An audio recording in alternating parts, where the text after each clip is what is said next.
오늘 낮아짐으로 높여짐이란 제목으로 하나님 말씀 나누겠습니다. 낮아짐으로 높여짐이라는 제목으로 같이 말씀 나누죠. 여러분들 소명이라는 단어를 많이 듣습니다. 소명이라는 게 교회 단어예요. 교회에서 이제 처음 쓰기 시작하는 단어인데 이게 영어로는 콜링이라고 합니다. 부르심이죠. 소명, 부르심, 콜링.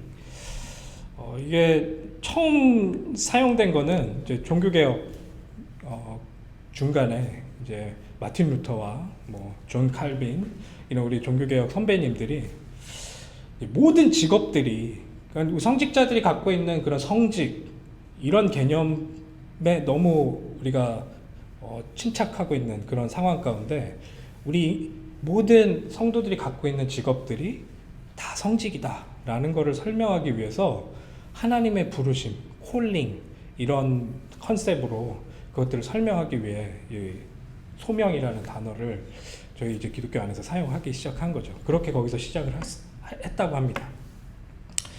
소명이라는 단어를 사용해요.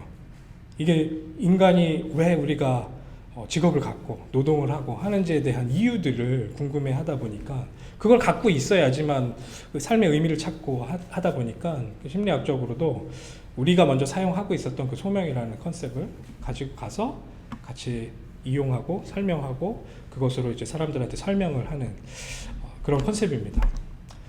자, 우리는 교회 안에서 소명이라는 이야기를 많이 들었어요. 소명을 받았다. 저는 어렸을 때만 해도 소명 받았다 그러면 목사 되고 선교사 되고 저 소명 받았습니다. 그러면 우리 목사님들 표정이 되게 어두워지시고 또 갑자기 잘하던 직업 때려치고 갑자기 신학교 간다고 하니까 저 소명이 있습니다 이러면은 되게 긴장하고 그랬었는데 아까 말씀드린 대로 처음에 이 소명이 사용될 때의 배경을 보시면 이게 그냥 그런 목회자들만의 소명을 이야기하는 것이 아니라 전체 우리 성도들의 소명을 좀 생각하고 설명하고 있구나라는 것을 우리가 좀 알 수 있죠.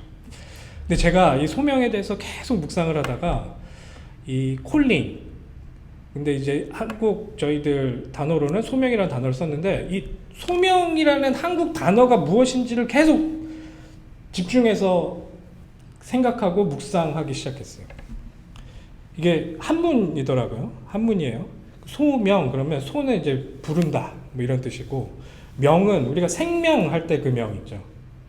그 생명할 때 명. 그리고 명령할 때도 그 명을 똑같은 명을 쓰는데 그래서 우리 생명을 부르는 이 한국에서 쓰고 있는 그 단어 자체의 의미를 한문적으로 우리가 해석을 하자면 생명을 부른다라는 뜻이에요. 이게 원래 사용되던 단어랍니다. 언제 사용됐냐면 왕이 신하를 부를 때 소명이라고 하는 거예요. 그 왕이 신하한테 그 신하를 딱 불러서 뭔가를 시키려고 할 때 그 신하는 내가 왕의 소명을 받고 이 자리에 왔습니다 이렇게 설명하는 그런 단어였다 그래요. 근데 이게 생명을 부른다 라는 단어로 우리는 예전부터 써왔는데 이 컨셉으로 이 하나님께서 우리를 부르신 콜링이라는 거를 번역했어요. 진짜 이게 너무 잘 번역된 것 같은 거예요. 하나님께서 우리를 부르셨다 했을 때 이 생명과 그 명령 같은 의미가 명 안에 들어가 있다고 그랬었잖아요.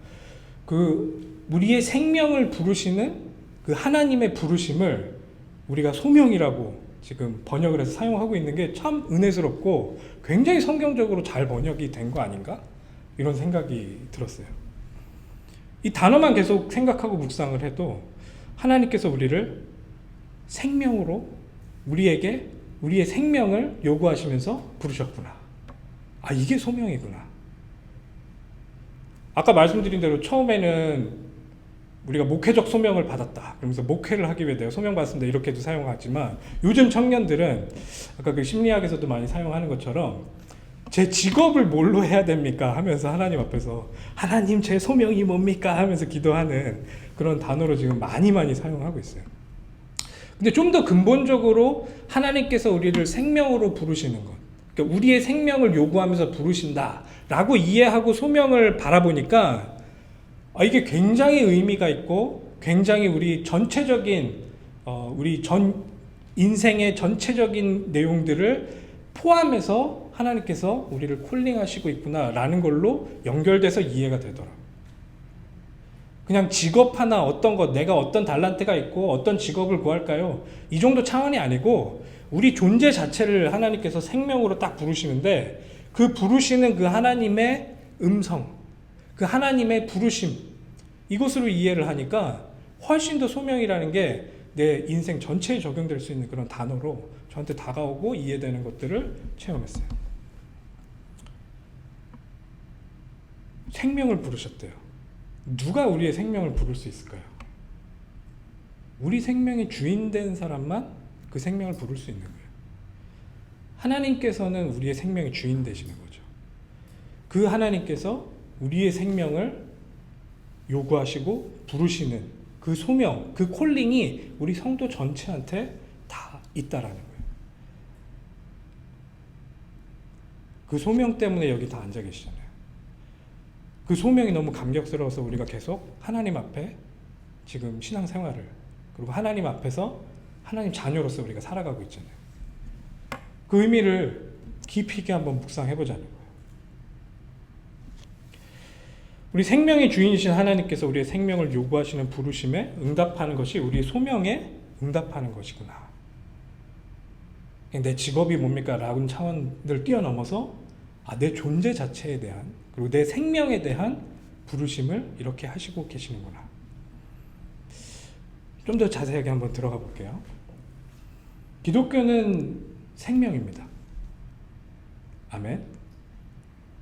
네, 아멘이시죠? 기독교는 생명이에요. 우리가 정말 그 생명을 얻을 수 있는 유일한 길이다. 저는 그렇게 믿어요. 기독교라는 것 자체가. 이 뜻은 하나님의 아들이 자신의 생명을 걸고, 그냥 우리들의 생명만 요구한 것이 아니고 그 요구하시는 그 세팅을 보면 본인의 독생자가, 그리고 그 독생자이신 예수님께서 자기의 생명을 걸고 우리를 대신해서 그것을 희생하면서 우리의 생명을 부르고 계시는 거예요. 그렇게 죽고 다시 사셨다는 이야기가 이 기독교의 아주 핵심적인 이야기잖아요. 그것 때문에 우리가 여기 앉아 있잖아요. 우리가 소명을 받았습니다. 하나님께서 날 부르셨습니다. 이런 아무 조건도 내걸 수 없는 나를 우리 하나님께서 자기의 독생자를 찢어 죽이면서 그 생명의 관심으로 우리를 부르셨습니다. 그 하나님의 소명에 여러분들이 응답하신 거잖아요. 그 소명의 깊이를 계속 묵상할수록, 그 소명의 깊이를 계속 기도할수록 우리 삶에 정말 하나님의 소명이 더욱더 커지고 더욱더 선명해지고 더욱더 우리 삶의 방향 가운데 중심으로 점점 다가오는 것들이 우리가 느껴지잖아요. 독생자를 죽이면서 우리를 부르셨다. 이 생명을 걸고, 본인의 독생자를 걸고, 그 본인의 독생자의 생명을 걸고 그 정도의 관심으로 우리를 부르신 거잖아요. 근데 내가 그 소명, 그 부르심을 이해하려면 너무 가볍게 생각해서는 이해되지 않는 거예요. 그러니까 하나님의 은혜로 그 생명의 가치로 나도 이 관심, 그 생명의 가치로 하나님의 부르심을 관심 있게 들여다보고 그 생명의 가치로 이것을 내가 생각했을 때 나로 하여금 그것들이 점점 이해되어져 간다는 거예요. 그 넓이와 높이가, 그 폭이, 이게 생명을 건 일이었구나. 이 소명이라는 게 내 생명을 담보로 하나님께 날 부르셨고, 먼저 하나님께서 독생자를 죽이시는 그 생명을 걸고 나를 그렇게 그 관심으로 나를 부르셨구나. 요한복음 12장에 예수님이 단도직입적으로 이렇게 설명하세요. 뭐 꼭 요한복음뿐만이 아니고 우리 다른 복음서에서도 계속 말씀하시는데, 너희가 죽으면 산다, 이렇게 말씀하세요. 죽으면 산다. 우리는 십자가에서 예수님과 함께 죽을 때 비로소 우리는 새 생명으로 살아난다.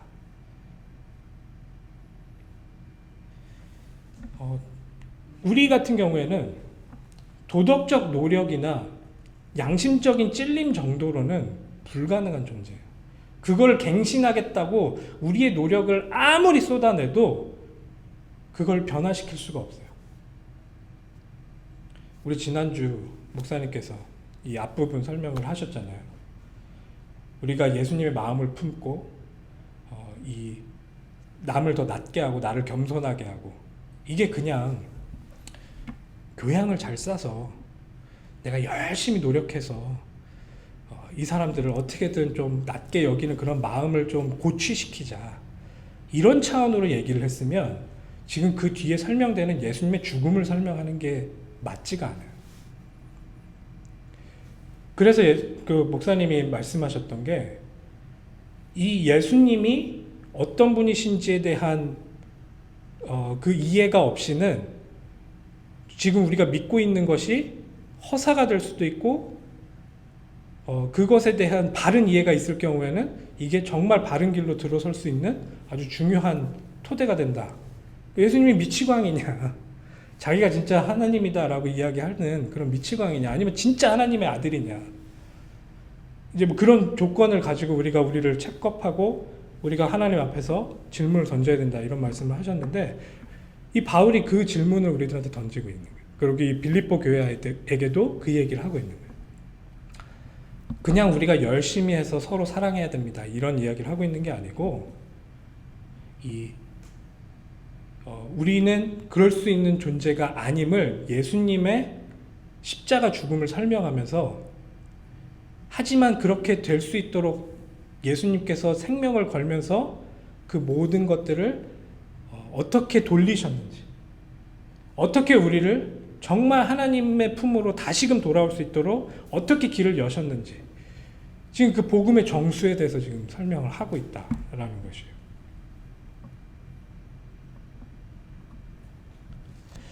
우리가 십자가에서 예수님과 함께 죽을 때 비로소 우리는 새 생명으로 살아난다. 아까 제가 말씀드렸잖아요.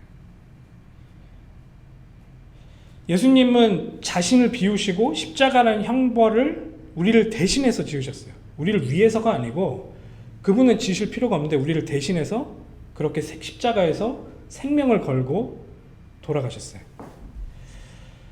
그러니까 우리의 능력으로 그런 모습들이 회복될 수 있거나, 우리의 능력으로 뭔가 하나님께 다가갈 수 있는 우리에게 그런 조건들이 남아 있었다면 그렇게 하실 이유가 없어요. 우리에게는 그럴 수 있는 능력이 전혀 없기 때문에 하나님께서는 우리들로 하여금 열심히 노력해서 양심적이 되라 라고 말씀하지 않으시고, 내 독생자가 죽은 그 십자가에 너희의 생명을 걸어서 너도 죽고 내가 다시 너희를 새 창조하겠다 라고 선언하신 거예요. 이건 완전 다른 얘기예요. 이 생명이 다시 생기는 그 방법을 하나님께서 이렇게 설명하시는 거예요. 네가 열심히 노력해서 그 생명을 얻을 수가 있다가 아니고, 네 노력과 너의 힘으로는 그 자리에 갈 수 없으니 내 독생자를 대신해서 찢어 죽이고, 그 당시에 이 예수님이 죽는 그 모습 가운데 너의 옛 모습을 같이 죽이고, 이 예수가 다시 부활하신 그 모습으로 우리들에게 오는 모습 안에서 그 첫 열매를 우리가 같이 그 안으로 들어갈 수 있도록 주리를 새 창조하시겠다. 우리가 죽었다가 다시 살아나는 방법으로 우리에게 생명을 주시겠다라고 계획하셨고, 그 구원의 계획이 예수님의 순종과 예수님께서 우리를 불쌍히 여기시고 우리를 위해 십자가에 죽으심으로 완성되는 장면을 지금 이 본문에서 설명하고 있는 거예요.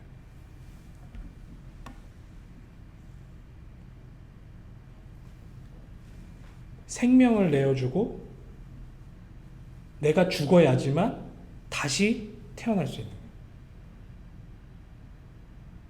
나를 십자가에 못 박아야지만 내가 새 창조가 될 수가 있는 거예요. 기독교의 가르침은 이거라는 거죠. 내가 뭔가를 원하거나 나의 소원을 이루기 위해서 하나님을 이용하는 그런 모습이 근본적으로 아니었다라는 거예요. 그 방법으로는 이 복음의 정수를 도저히 이해할 수가 없는 거예요. 되려 나를 죽이고 하나님께서 나를 새 창조하시겠다 하는 그것에 아멘, 그 소명에 응답하는 게 기독교의 복음이라는 거예요.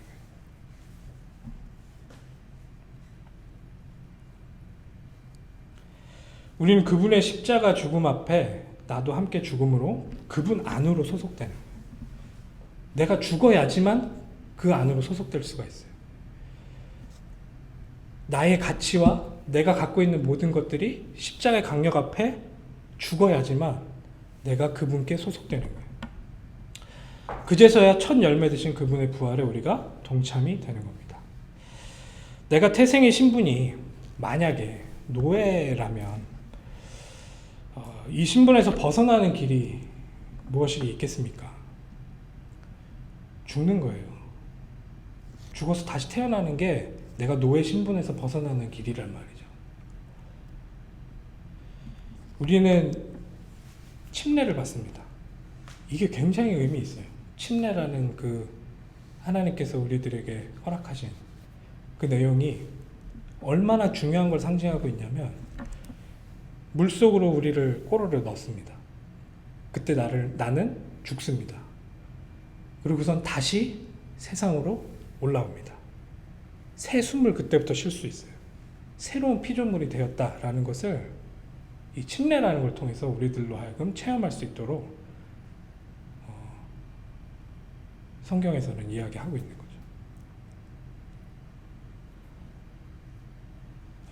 출애굽을 하는 이스라엘 민족들이 홍해를 건넙니다.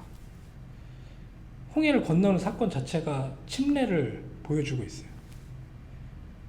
그 물을 건너면서 이 사람들은 죽었다가 물을 건너서 나오면서 새 숨을 쉽니다.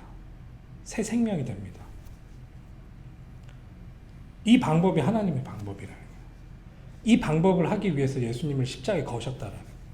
생명으로 자기 독생자를 죽이고 우리를 생명으로 그렇게 부르셨다. 이게 기독교 안에서의 소명이라는 거죠. 그렇게 우리의 생명을 부르시는 그분의 부르심에 우리의 생명을 드리는 것이 소명받은 자의 반응이라는 거예요. 그리고 이 소명은 죽기까지 순종하여 죽은 주님을 닮아가는 거예요. 내가 죽고 그리스도가 사는 거예요. 이게 얼마나 놀라운 축복인지 그 축복을 누려가는 게 신앙생활이에요. 나를 계속 가두고 있는 나의 나된 모습들을 십자가에 걸고 그걸 죽이고 이제 나를 완전하게 자유케 하는 예수님의 삶이, 예수님에 속해진 삶이 그때부터 시작되는 거예요. 새 창조된 내가, brand new 기범, 그게 그때부터 다시 시작되는 거예요.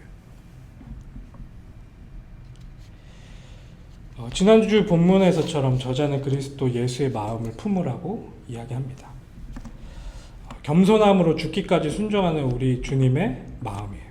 그게. 이는 가정과 교회에서 구성원들에게 나타나야 되는 열매다라고 지금 설명했었잖아요.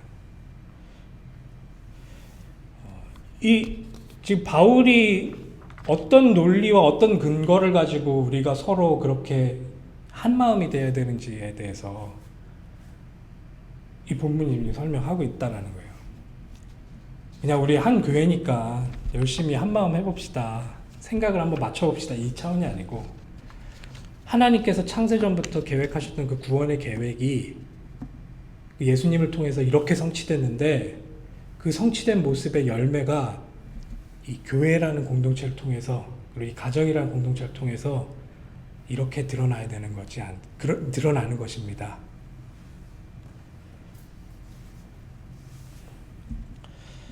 우리 교회 공동체 안에 있는 사람들을 더욱 낮게 하는 거. 시옷 받침입니다. 지을수록 낮게 여기는 게 아니고 더 낮게, 더 좋게 그렇게 하도록 행동하는 것이 우리의 노력으로 그렇게 하라는 소리가 아니고, 정말 예수님께서 우리들을 생명을 주고 우리들에게 새 생명을 주셨을 때 그 새 생명을 가진 자로서의 삶의 열매가 그것이다 라고 지금 이야기하고 있는 거예요. 그리고 내가 그 사람들을 낮게 여기는 것, 내가 겸손해지고 그 사람들을 낮게 여기는 그 상황 가운데서 하나님의 구원을 내가 체험합니다. 무슨 말인지 아시겠죠? 그걸 긍휼하게 여기고 이 사람을 더 높이고 내가 겸손해지고 하는 그 모습이 누구의 마음이라고요? 예수님의 마음이라고요. 그 마음으로 시작된 구원의 역사가 십자가와 부활로 우리들에게 적용됐잖아요. 그렇게 해서 우리가 새 피조물이 됐는데, 새 피조물이 된 내가 내 주변에 있는 우리 형제 자매들에게 그 모습들을 열매로 맺어 나가면서 그 구원을 더욱 깊이 있게 체험하게 되는 거예요. 그 하나님의 구원 계획에 내가 더 깊숙이 젖어들 수 있게 되는 거죠. 이것이 우리 신앙생활의 방향이기도 하지만 내가 구원을 매 순간 누리는 길이다. 이거 한번 생각해 보셨으면 좋겠어요. 오늘 이제 본문 읽으면서 좀 마무리를 해보려고 하는데, 반전이 있잖아요. 이 2장 5절부터 8절까지 거기에 주어는 예수님입니다. 예수님이 그렇게 순종을 하시고 예수님이 자기를 비우시고 그렇게 오셨다라는 설명을 해나갑니다. 그렇게 본인을 낮춰서 다 비우고 하나님께 순종하고 우리를 사랑하는 그 연민의 그 사랑, 컴패션을 가지고 십자가에 올라가 죽으시는 그 장면, 그렇게 낮아짐을 보시고 오늘 본문인 2장 9절에서 11절까지 주어가 하나님으로 바뀌면서 하나님이 그 예수님을 어떻게 하시는지가 나와지는 거죠. 그 하나님께서 이 낮아지고 저 밑에까지, 완전 밑에까지 낮아진 그 예수님의 모습을 기뻐 받으시며 그 예수님을 높이시는 장면이 오늘 본문입니다. 한번 같이 읽어보죠. 2장 9절에서 11절인데, 이러므로 하나님이 그를 지극히 높여 모든 이름 위에 뛰어난 이름을 주사. 그러니까 지극히라는 단어를 썼는데 이거는 그냥 원래 모습보다 조금 나아졌다 이 얘기가 아니에요. 우리가 측량할 수 없는 그 높이로 하나님께서 이 예수님의 그 순종과 그것을 통해 완성되어지는 이 구원의 계획이 얼마나 감격스럽고 행복하시고 기쁘셨는지 그 하나님의 마음을 이렇게 표현하는 것이죠. 그 예수님을, 그렇게 낮아진 예수님을 지극히 높이시는 모습으로 우리들에게 설명합니다. 모든 이름 위에 뛰어난 이름을 주십니다. 하늘에 있는 자들과 땅에 있는 자들과 땅 아래에 있는 자들로 모든 무릎을 예수의 이름에 꿇게 하시고, 이건 뭐 그렇게 어렵게 생각 안 하셔도 돼요. 이 고대 사람들이 갖고 있는 우주가 아니에요. 하늘, 땅밑. 그러니까 이 모든 우주라고 생각하시면 돼요. 그 모든 우주에 있는 자들 모두가 우리 예수 이름 앞에 무릎을 꿇게 된다. 누가 이렇게 만드시냐? 하나님께서. 그 감격과 감사 안에서 모든 입으로 예수 그리스도를 주라 시인하여 하나님 아버지께 영광을 돌리게 하셨느니라. 모든 입이 예수 그리스도를 주라고 이야기를 합니다. 주.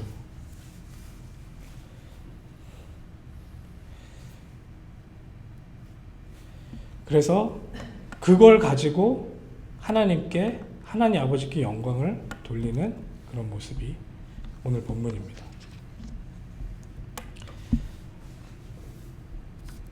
소명으로 시작을 했죠. 저희가 오늘 이야기를. 근데 그 소명이라는 단어에 대해서 한번 고민해 보셨으면 좋겠고, 그 생명이라는 그 생명이 무엇일까? 그리고 내가 하나님의 자녀가 되고 하나님을 받아들인다. 예수 그리스도를 내가 믿는다. 이 말이 어떤 의미인지,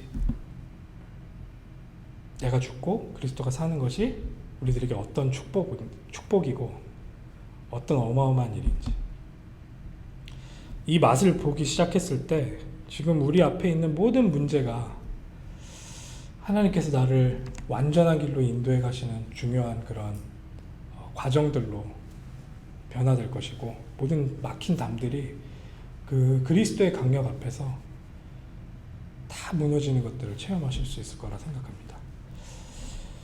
기독교는 죽는 종교예요. 죽어야 생명을 얻는 종교입니다. 이 기독교의 중요한 가치가 우리들 안에서 회복되어지는 중요한 응답이 있는 한 주가 되기를 계속 기도합니다. 제가 기도하겠습니다.